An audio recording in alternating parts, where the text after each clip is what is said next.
Ohayo gozaimasu minasan. So itong araw na to is may pasok tayo. Miyerkules yan. Bali, QK lang natin or break time. Kaya inuperan tayo ng tropa natin Vietnamese na gupitan tayo. Ayan, si Ton San. Shoutout sa'yo. Malapit maggupit yan sa lugar nila. So yun, pauwi na tayo that time. Kasi nakatapos na rin tayo ng trabaho. Kaya let's go. Pahinga na muna tayo niyan. Habang pauwi nga tayo, iniisip na natin yung mga dapat natin gawin dyan kasi may may mga labahin tayo kaya paggawin. Kailangan mo na mag-asikaso at makapagluto tayo para maaga tayong makapagpahinga, diba? Bali nung araw nga yan, ang trabaho natin is nagputol tayo ng puno. Laraon tayo dito eh. So yun, pauwi na nga tayo. Nagsalang naman tayo ng labahin natin dyan. Tapos nakaligo na rin tayo niya. Nagpahinga naman tayo ng konti bago tayo naligo. Siyempre, hindi naman pwedeng pagkagaling sa trabaho, ligo agad. Mas mabuti natin yan. So yun, pahid-pahid na tayo ng magic mantika dyan. Saing na rin ako guys. Para dire-diretso na to. At pupunta pa kami sa supa. Bibili kami ng mga ulam at iigib kami ng tubig na inumin. Let's go! Maalala ko lang pala guys, salamat sa mga nanonood. Lalo dyan sa Pasig sa may Kanyugan. Shoutout kay Kuya Yuri. Pinapa-shoutout ka ni Kuya Rolly. Salamat sa panonood nyo palagi. So ayun, kasama natin si Paolo. Nag-give tayo ng tubig. Sabi ko nga sa kanya dyan, pakita mo naman yung binili natin. May abang tayo, di ba? Tawa rin siya eh. So ayun nga guys, give muna kami ng tubig. Yan. Pwede namang hindi ka mag-igib, magpakulo ka na lang kung tinatamad kang magpunta rito. Pero libre naman to kaya, tsaka may bike naman tayo eh. So yun, pag uwi nga ito, nag-asikaso na ako. Luluto tayo yan ngayon ng pakbet. Para maiba naman, lagi tayong karne. High blood naman tayo niyan. Sa mga nagtatanong bakit laging karne yung nakikita nyo. Yung kasi yung trip nilang luto kung request nila, bigyan natin, di ba? So yun nga, ito bali kinabukasan na to, kakauwi lang din namin galing sa trabaho ni Paolo. Yan ang food trip na kami. Tapos nagluto na ako niya ng adobo. Bali pinag-mix ko na lang itong mga video natin kasi busy nga tayo nung week na yan. Biyernes na yata to. Kasama kami nito. Diyan nga lang kami nagtrabaho sa siya. Tapos kinabukasan, ito na. Nag-iya si Aris mag-basketball kami kasi may nakita daw siyang court dito lang malapit sa apato natin. Kaya yun, pinuntahan natin kasi excited din tayo. Ito na in place, ang ganda niya, parang nasa gitna siya ng kagubatan. Diyan, minabutan tayo ni Yonji na naglalaro.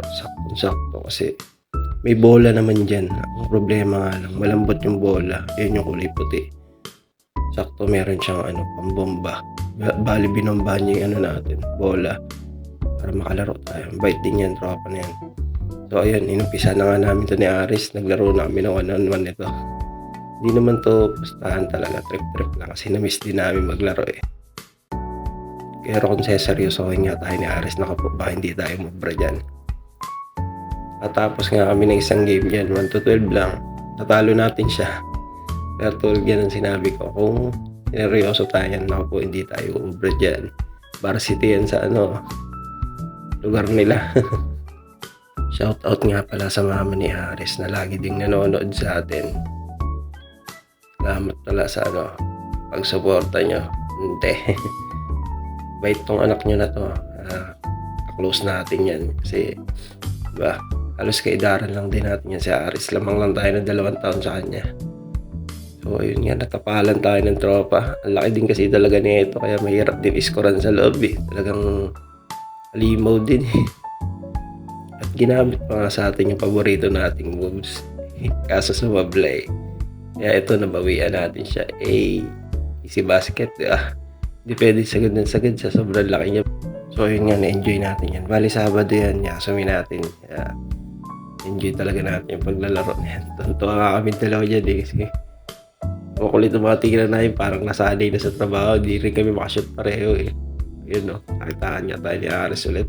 Lupit talaga yung mga galawan nito sa basketball eh. Tayo naman hindi tayo ganun kagaling. Lang tayo, marunong lang. Nakakaintindi lang ng konti pero hindi tayo mahusay sa basketball. Habang naglalaro nga pala kami dyan guys. Nanonood yun ni Honjin. Hindi pa siya umuwi. Bali sabi ko nga sa kanya, pag kami nakatapos ng laro, switch ka ako. Sinong mananalo sa amin dalawa, lalabanan siya. Pumayag naman siya. Pero sabi niya, hindi niya daw talaga laro ang basketball. Soccer daw talaga ang laro niya. Pero tulad nga ng sabi natin, di ba? Huwag kang papasilaw sa panlabas na niyo. Minsan, sinasabi lang na hindi marunong pero humble lang pala talaga. Pagdating sa play, mahusay. So yun nga, naranasan natin yan. Yan na, natalo na natin si Aris ng oras na yan. Nilabanan na natin tong Neon Gin na to. Bali, lang yan. Tonto nga siya dyan eh. Shoutout ko nga lang pala yung may-ari ng jersey na suot ko. Bali, tropa natin yung si Carl. Taga dyan sa Tipo. Shoutout sa'yo pre. Punta ka na dito sa Japan. Hintay ka na namin. Yun, kabatch nga natin siya sa pag-aaral ng Nihongo dyan sa Pasig. Sa Pai. Apply ka na pre. Hintayin ka namin dito sa Japan. Gambate!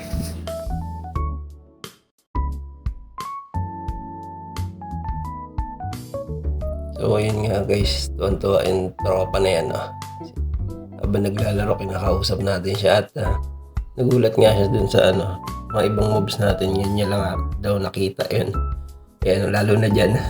Tawa siya ng tawa kasi naiwan siya. Hindi siya makamove on dyan. Tiga mo, uulit-ulitin niya yung moves dyan eh. Tuwan-tuwa siya eh. Bali, ito nga palang Nihon Gin na to is taga Chiba pa. Medyo malayo siya sa lugar natin. Ewan kung bakit siya napunta dyan. Siguro tamang gala lang din kasi day off niya rin siguro. So yun, saya lang din kasi may nakalaro tayo ngayong araw. Tagal din natin hindi nakapagpapawis kasi huling laro natin, dun pa tayo sa Yachimata nun eh. Yung kundi dahil sa race fellowship, di rin tayo nakapag-basketball doon. Kaya shoutout sa inyo, miss ko na kayo. Kundi lang talaga malayo tong namin, dino namin, makapag-church pa sana tayo. Eto nga guys, natalo natin yung dyan, Nihon Gin. So yun, nagpaalam siya sa atin. Yan. Bali, eto nga, nung natapos natin laro, may nakita tayo mga Pinoy. Nag-alas kita na eh. Yung mga kain, yung mga tayo. Hindi na lang, di pa kinain na. Oo. Like, wala natin. Hindi, sir, patay ka.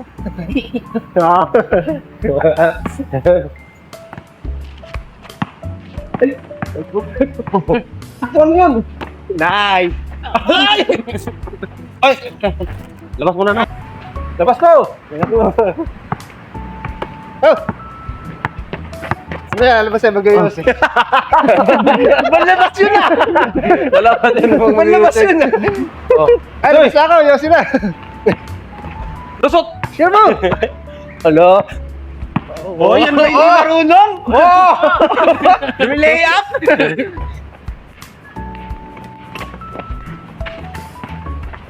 Oh! Sige sa'yo. Sorry, nagagit pa kayo eh. Nakalchat. Ikaw naman. Ganda sa ano. So, pag sa kanilang bola, pag na-shoot nila, tapos hindi, sablay. Pag naagaw mo yung bola, ilabas mo muna dito.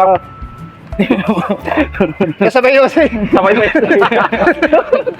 Pasok. Oh! Nice!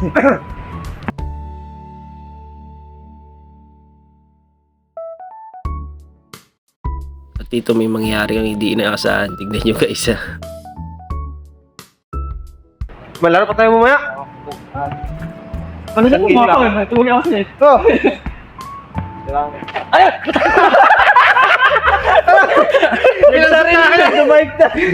Lap trip, di ba? Yung laro namin naging puro pakwilahan na lang yung nangyari. Pero okay din yun sa'yo din, at least may nakalaro tayo, di ba? At mga Pinoy pa, di ba?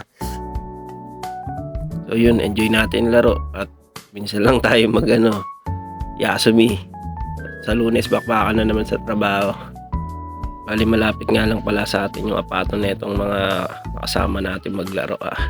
Niingal na nga yung tropa natin dyan kinakapos na ng hininga. Tawanan nga kami ng tawanan dyan guys. Ang sarap kalaro na itong mga to. Bali ang lakasan doon na yan is taga Batangas yan. Ito namang nakaputi, taga Visayas yan. Pati yung pula na senpai nila, taga Bisaya yan. Habang pauwi nga, binidyohan namin tong Kowe na to kasi napakaganda, ang lawak niyan, daming paglilibangan dyan. Kaya lang di pa namin napapasok yan. Plano kasi namin puntahan niya kapag nagsakura na o yung spring season. Maganda kasi dyan. So ayun, punta muna tayo sa Asian Store para mamili tayo ng bangus kasi na-miss natin kumain ng bangus. Kung gusto nyo nga makabili ng mga condiments o pagkain Pinoy, dito lang kayo pumunta. Kaya lang medyo mahal ang presyo rito, kaya pagtiyagaan nyo na para makatikim lang kayo ng Filipino podya. So ayun, nakita natin yung hinahanap natin. Para yung presyo nga nito guys is Seng-en Goya ako siya guys. Bali 1,500 yen. Bala na kayo mag-convert dyan.